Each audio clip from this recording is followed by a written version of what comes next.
Hello, everybody. Welcome to our 2020 Kentucky District 4 House Candidate Forum. My name is Roberto Enriquez, and we are here. Sorry for the delay in getting started. As usual, some technical issues.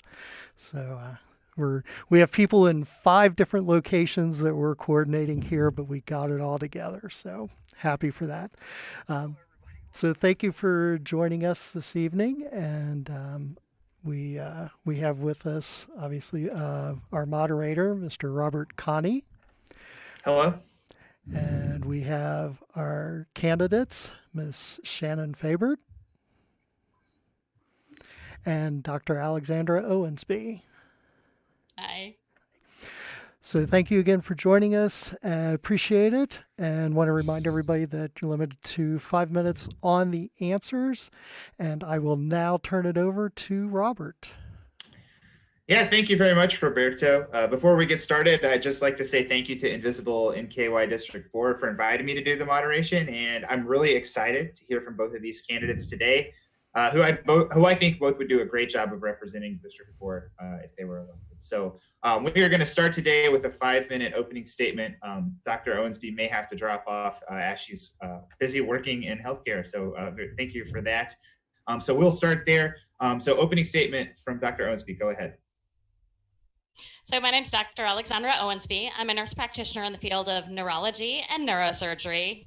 When Indivisible first contacted me about this debate, I was very upfront and honest about the fact that I was on call at the hospital, and unfortunately, hours vary so much at the hospital that you never know really whenever you're going to be done. We were all very hopeful that I would be available.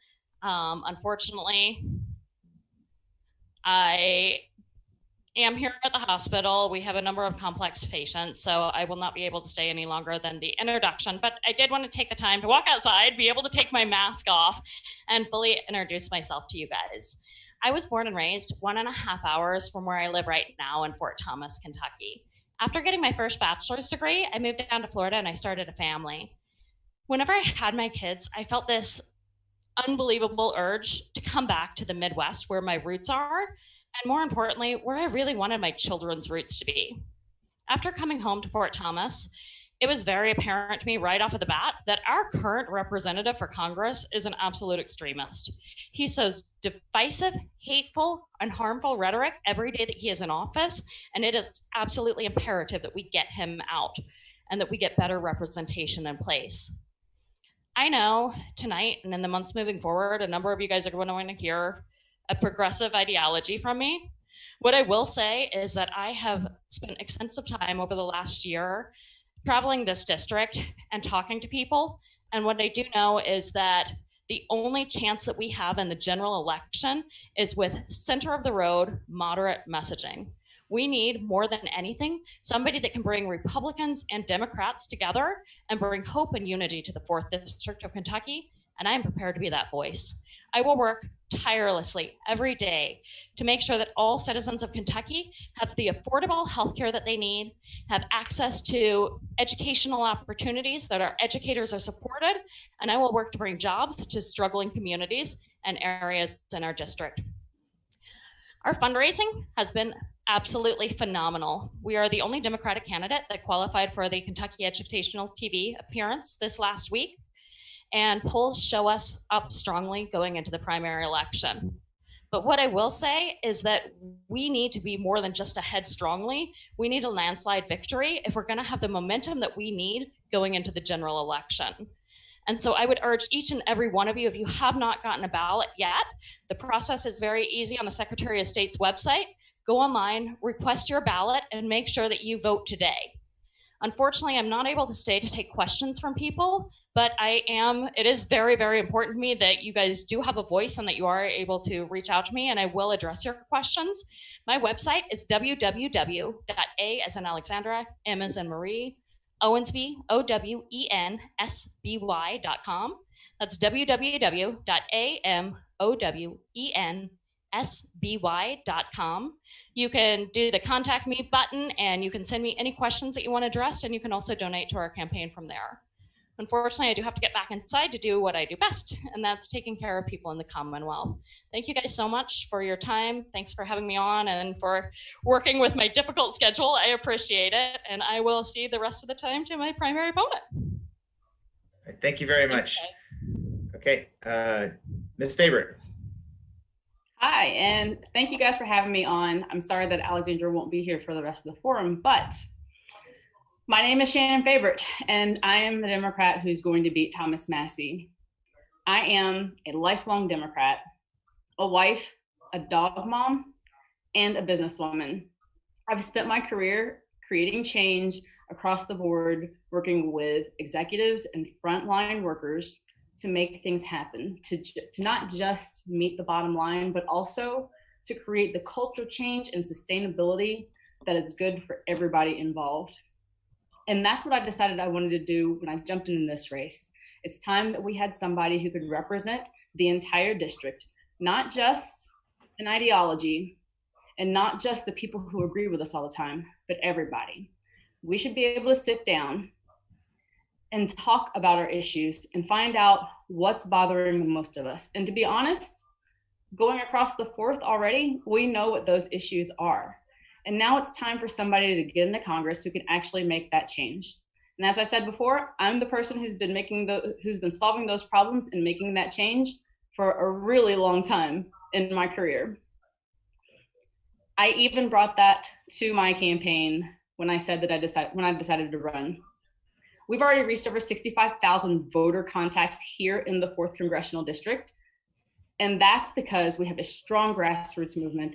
And that's because we decided we were going to do something different and get every Democrat involved and excited about flipping the 4th. And we're going to do that. So I'm excited to be here and ready to talk. Y'all, we have work to do. Let's get at it. Okay, so we had originally structured when we thought that this was going to be a 2-candidate forum to have a series of three-minute answers to questions that we had worked on ahead of time. So I'll just go ahead and ask you those, and then you can respond. And I guess we can be a little bit more liberal with the 3-minute timer since there's only one person answering. But we wanted to start. There's a series of different topics we wanted to get to, but we'll start with justice and justice reform. And for the past several days, demonstrations have broken out across the country after the killings of Breonna Taylor and George Floyd at the hands of police officers. So in the time that you have allotted, please, give us your personal response to the events of the past few days. You believe to be an appropriate federal response to the issues that these demonstrators are highlighting.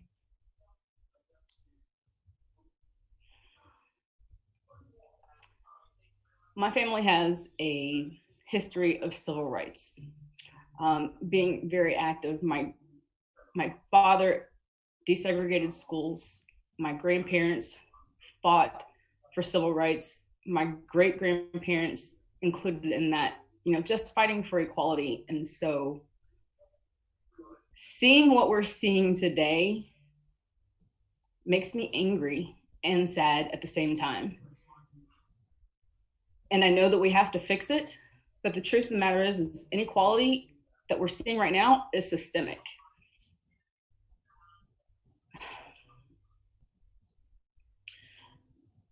We have a moment to reflect on what's going on, and there are people out there who are upset about the riots, but weren't upset about why we were kneeling before. And it's time to acknowledge that racism doesn't just start with a riot, that in order to get rid of it, we absolutely have to remove those negative images and put positive ones in that place. And that starts with education. And we have to look at it and say that we shouldn't be worried about a quality education by zip code. Further, bail bonds and prison reform only go so far. Again, we have to replace those images. We need doctors, lawyers, chairpersons, congressmen, congresswomen sitting at the table, helping making those changes. I was on a phone call the other day and Congresswoman Barbara Lee said, if you are not at the table, you are on the table. And it's time for everybody to stand up and have that conversation and make that change. Okay, thank you. Yeah, a very, very touchy subject for sure. A lot of people having a lot of emotional reactions right now. A lot of people, learning how to deal with, looking at what's going on and having to process a lot of feelings. So thank you for your answer there. So let's talk a little bit about healthcare. Both candidates feature healthcare prominently on the issues page of their websites. And so explain to us what you think is the biggest issue facing the healthcare system right now, and what your solution is to that issue. So the biggest issue is facing us when you see the COVID-19 pandemic, that a third of Kentuckians are without employment, which also means they are likely without insurance. And so insurance absolutely has to be removed from employment from a standpoint of they cannot be tied together. You go and you get a job for the benefits, but let's be honest, the companies are the ones that are choosing the overall healthcare system. And you get a couple of options there, but what if those options don't work for you? We need something that is more flexible. We need an option. So we need Medicare for all who want it. And we can do that. That's something that most Americans do not want to give up their private insurance, but they do recognize that people do need health insurance, and that's the path that we need to go down. We also need to talk about pharmaceuticals. We need to, we all know the statistics that Americans pay large quantities over or surpassing what other countries pay for. It's why we have people going to Canada to get generic drugs. We need to stop that. We can't continue to carry on that type of system and say that we're working for Americans. There are bills sitting on Senator Mitch McConnell's desk that are addressing these things. And so we have to remove him just as much as we need to get that legislation passed. Yeah, absolutely. The coupling of employment and healthcare is something that's a weird thing that is a quirk of American history, and we've been trying to get rid of it for a long time. So definitely a major issue. Thank you for highlighting it for sure. So another healthcare question, the Affordable Care Act, which is of course the last large healthcare reform bill that was passed through Congress. It was passed after a long series of compromises between Democrats and Republicans. And some Democrats lament these compromises, especially looking back on them, believing that they made the law less effective than originally envisioned. So, in your opinion, if Democrats do make the decision to bring up healthcare again, and that's the next big push that we make, what are some red lines that you think Democrats should never give up if Congress takes up healthcare reform?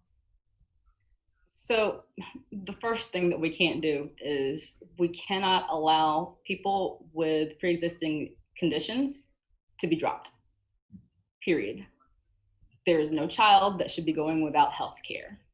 And quite frankly, when you talk about basic health care needs, there's no person that should be going bankrupt because of health care. There's no person who should have to choose between life-sustaining medicine and paying for their rent. And so I think, there are some basic human needs that have to be addressed. And I don't believe we need to throw out ACA, quite frankly. I just don't think that you throw out the baby with the bathwater, for lack of a better expression. I do think, though, when we concede, we need to make sure that those concessions work for the people. And so we talked about, the cost, or everybody talked about the cost of ACA. That was because we gave up too much from a concession perspective on, working with private healthcare. That has to be stopped, and there has to be ways to stem those costs, and that doesn't fall on lower and middle class Americans. Okay, yeah, those are some great answers. I do think that those are very important things that shouldn't be given up. So thank you for your answer there. Okay, so let's talk a little bit about the economy. COVID-19, of course, is a huge issue, and the outbreak has crippled our economy in a lot of different ways, in addition to threatening our health.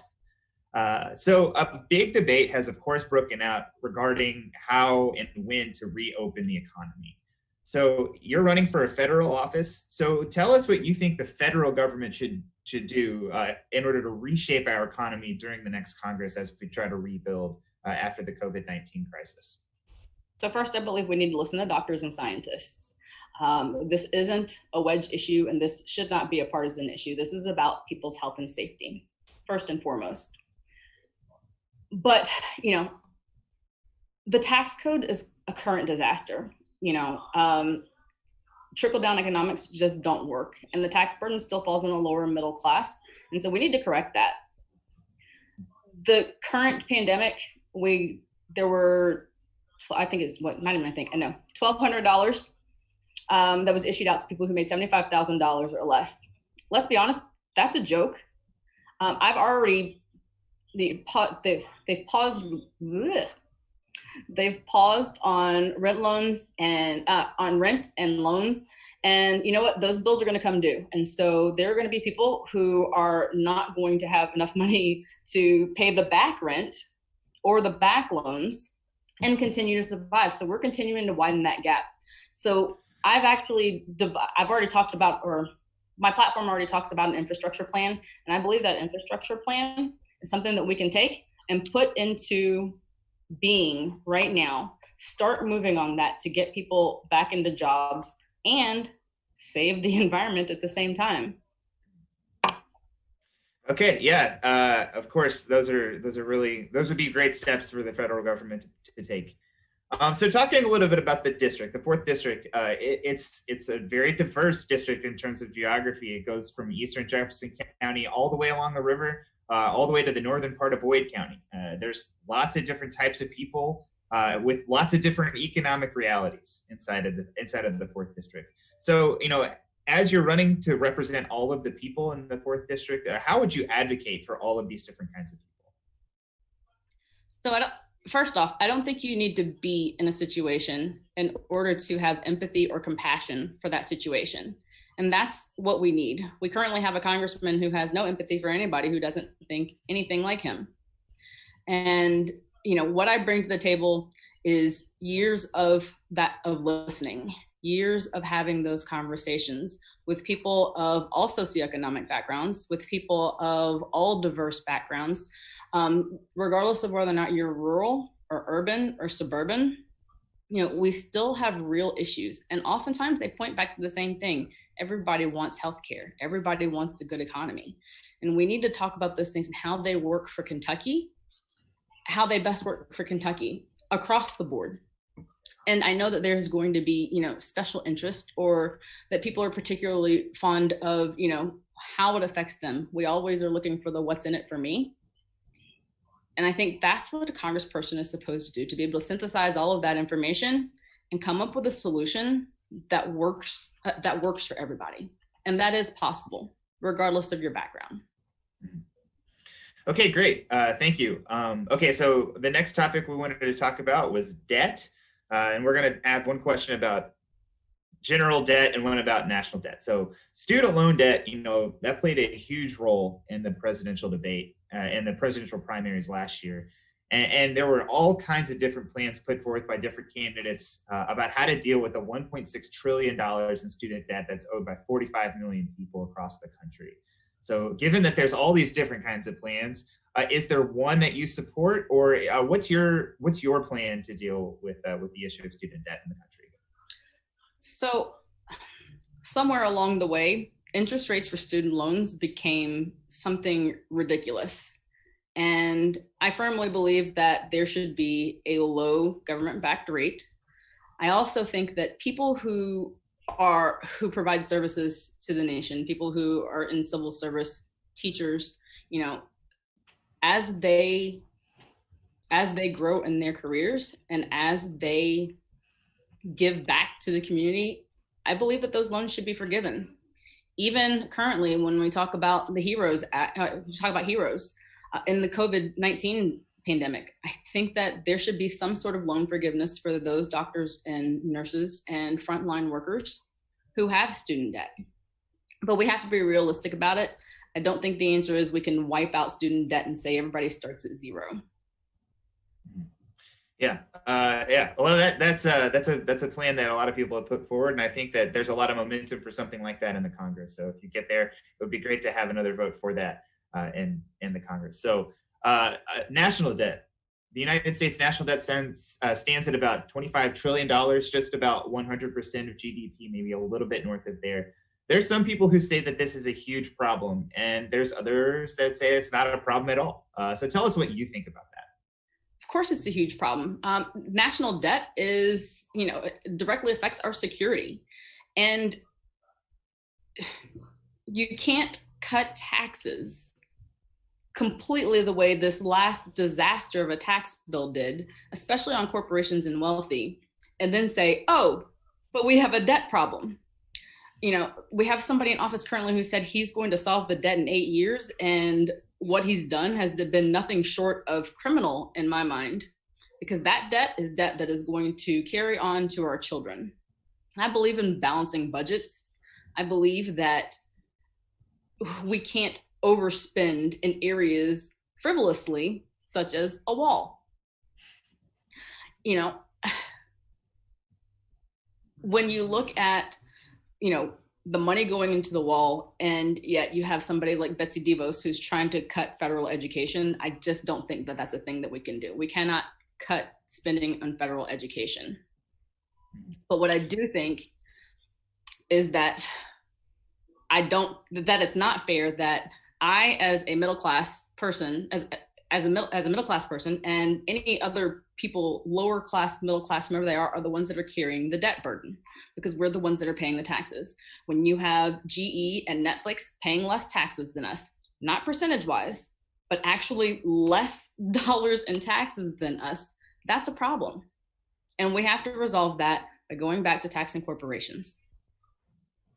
Okay, great. So we do need to deal with the debt, but we need to have a progressive tax structure in order to do it. That seems like a plan that makes sense to me.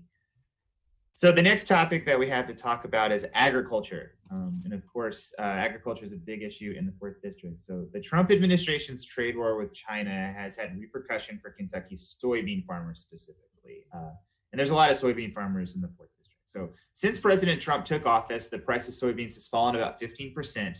And because of the impact on farmers, Kentucky soybean farmers have actually received $146 million in subsidies, actually on top of the normal subsidies that they receive in terms of like a bailout based on the trade war that we've experienced. So do you support the tariffs, the bailout, both, or neither?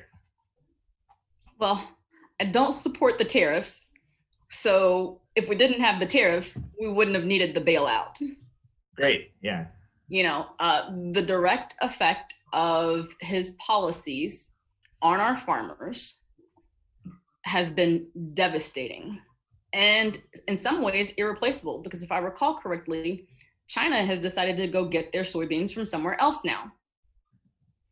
And so we need to find out how we keep our farmers alive and our farmers thriving and doing other things. How are we going to repurpose those soybeans? This is where American ingenuity comes into play. Corn, soybeans, other cash crops that we're talking about here. We need to figure out how we repurpose them and how we allow our farmers to thrive at the right rates. I mean, we've literally handicapped them and said, okay, well, we handicap you, so let me give you this bailout. I'm glad for the bailout, but we need to be honest, that's not a sustainable process. Yeah, finding new and interesting things to do with soybeans is something that America is very good at. So yeah, I think that calling for more ingenuity is definitely a good idea. And yes, it's good to hear that you're supportive of helping out soybean farmers. So, you as a candidate, you're based in Northern Kentucky, you live in Boone County, I think is what you told me. And that area, the Boone, Kenton, Campbell area of Northern Kentucky, that's the most urban part of the 4th District. I think that's fair to say. Since you live in the northernmost part of the district, how do you think about addressing the needs of the 92% of the district that is more rural in order to earn their votes? Well, I've spent a lot of time across the district sitting down and talking with people to understand what their issues were. And I'll be honest, what we want in Kentucky is for a better Kentucky. And it doesn't matter where you come from or where you live, what your zip code is. to be able to understand those issues at all, as long as you're listening. From a rural perspective, I have friends that live out in the hollers of East Tennessee, and I have friends that live in urban areas as well. And they all still have the same issue: bad internet access. Mm-hmm. So we might be saying them differently, but the truth of the matter is that we have an opportunity to address all of it. And again, like I said, it doesn't matter what your zip code is, and it doesn't matter what you look like. It matters if you can get the job done. Great. Yeah, I think that is definitely something that I've heard from people across the state, is that bad internet, especially in the time when we're all healthy at home, is something that is desperately needed. And that's certainly something that I've heard quite a bit. So moving from a question where we're talking about the difference between Northern Kentucky and the rest of the district to something that's more specifically about Northern Kentucky. So this is an infrastructure question. And I think it's fair to say, when it comes to infrastructure in the 4th District, that replacing the Brent Spence Bridge in Northern Kentucky is the hottest infrastructure issue facing the 4th District. So first of all, do you support the idea of a new bridge? And then if you do, or even if you don't, and the rest of the country and the rest of the state decides to move forward with a bridge, what do you think is the right mix of federal and state funding for the bridge? And should tolls be part of the solution? So I'm going to address the tolls off the bat. Absolutely not. Tolls should not be a part of the solution. I do believe we need a new bridge. That bridge in particular is a lifeline, not just for Kentucky and Ohio, but for other parts of the country, from the south up to the northeast. And so we absolutely have to address it. It's been too long at this point in time. We have a Republican senator, or 2 Republican senators, a Republican congressman on the other side of the state. There are Republicans over there. The Department of Transportation, she's from here. And the Secretary of the Department of Transportation is from here, and yet we still can't get that bridge fixed. And it's actually a safety issue. And so, I come from a background of operations management, and the truth of the matter is safety is first. That is paramount. We absolutely have to fix that bridge. Either build a new one or fix it. But what's going on right now is almost criminal. Are we going to wait until somebody dies to fix it? And I think that comes from federal dollars at this point. Yes, I believe the state and both states should put in on it, but we've been bickering about who should pay for it. Stop this, and let's not let somebody die before we actually take action on it. Let's get the federal funding for that. Once upon a time, our states, our interstates, and our highways were funded mostly by the federal government. We need to go back to that structure. We then can allow and create jobs for people to make sure that we're taking care of not just the bridge, but the Kentuckians in the south and the Ohioans in the north. Okay, yeah, great answer. I do think that's such a hot issue that as somebody that doesn't live up there, I'm not allowed to have an opinion on it. So great, thank you for that. So the next thing we want to talk about is education. Of course, a huge issue for all candidates running for any office across the state of Kentucky right now. And the major way that the federal government supports institutions of higher education is through the Pell Grant program. So first of all, just on the topic of Pell Grants specifically, do you think that the Pell Grant program itself is sufficient? Does it need to be changed, or maybe does it need to be replaced with something new? Well, I definitely think it needs to be adjusted. The cost of education is drastically different from when I was in school. I don't want to say how many years ago, but you're talking about 10 times the cost of when I was in school, my alma mater. So we do have to look at Pell Grants and how we address that. I also think we need to look at the concept of how we're using those Pell Grants and other educational programs. I think we need to increase labor from a standpoint of, trade schools and how we get people involved in that. We got to stop telling people that college is the only way that you're going to be successful. That's just not true.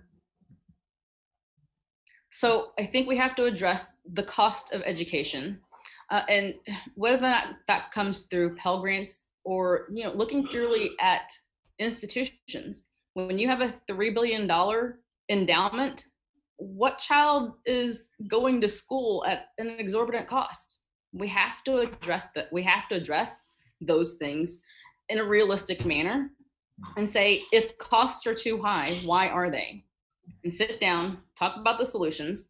Maybe it is increase the Pell Grant, but then we also had to talk about the soaring cost of education in the first place. And that didn't start with the Pell Grant, and it's not the requirement of the Pell Grant to cover that. But again, I go back to, we have options here, and we got to stop telling people that the only way to be successful is going to college. Great. Yeah, the cost of higher education is significantly a significant issue across the country, really. So that is something that certainly needs to be dealt with.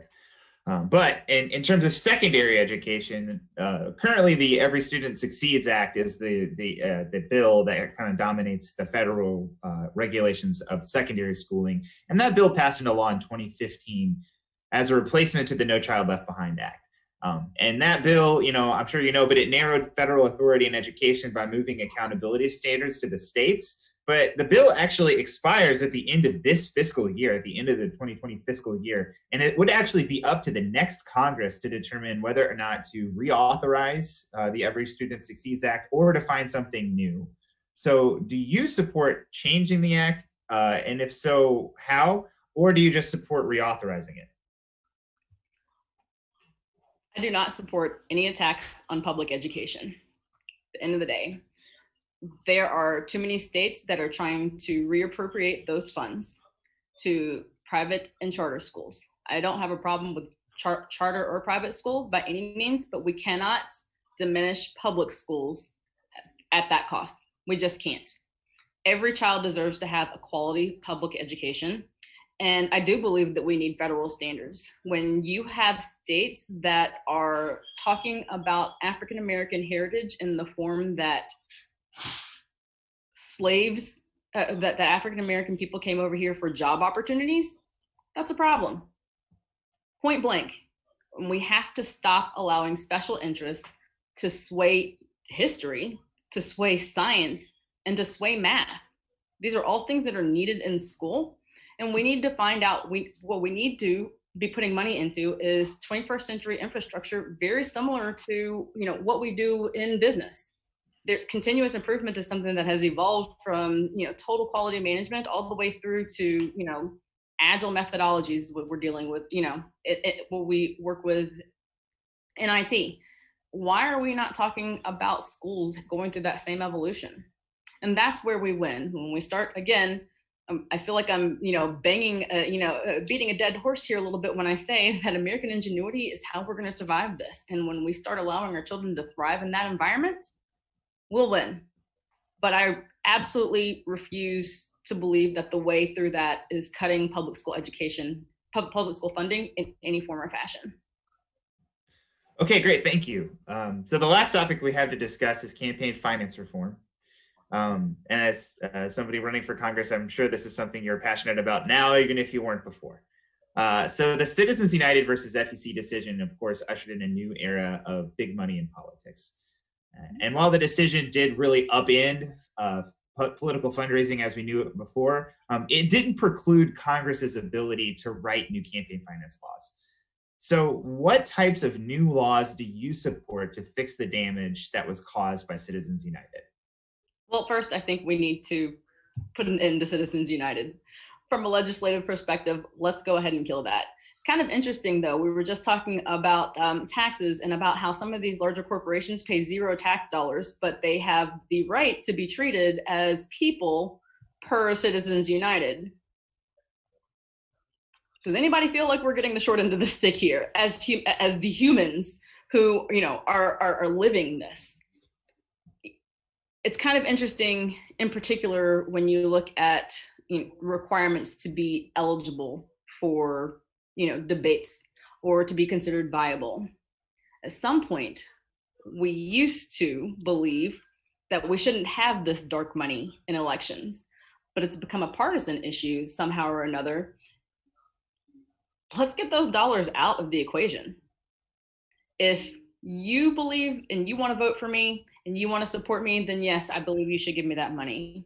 But corporate money, corporate PAC money, we should take a harder look at and eliminate as much as we possibly can. Because the truth of the matter is we know that many of our politicians are being bought off by those lobbyists and those corporate PACs. And so they're beholden to Wall Street and not the kitchen tables. Mm-hmm. Great. Yeah, I think that ending Citizens United should be something that everyone agrees with. Unfortunately, I think that it's probably our U.S. Senator who holds that up the most. So beyond, Citizens United, which involves super PACs and dark money, just regular fundraising by members of the United States House has really kind of gotten out of control. And there's reports of Congress people spending upwards of 200 days a year raising money for their next campaign. And that's just regular fundraising that's even legal without Citizens United. So what steps do you think we should take to support, to reduce the need to constantly fundraise for people who are running for office? I feel as though that level of fundraising also is tied to a bit of voter suppression. The more people who vote, we know usually the more democratic the trends are. And I think that then when you have people participating in the environment, we look at the 2016 election and say half of the people in the United States didn't vote. Well, if we all decided to vote, and if we all decided to,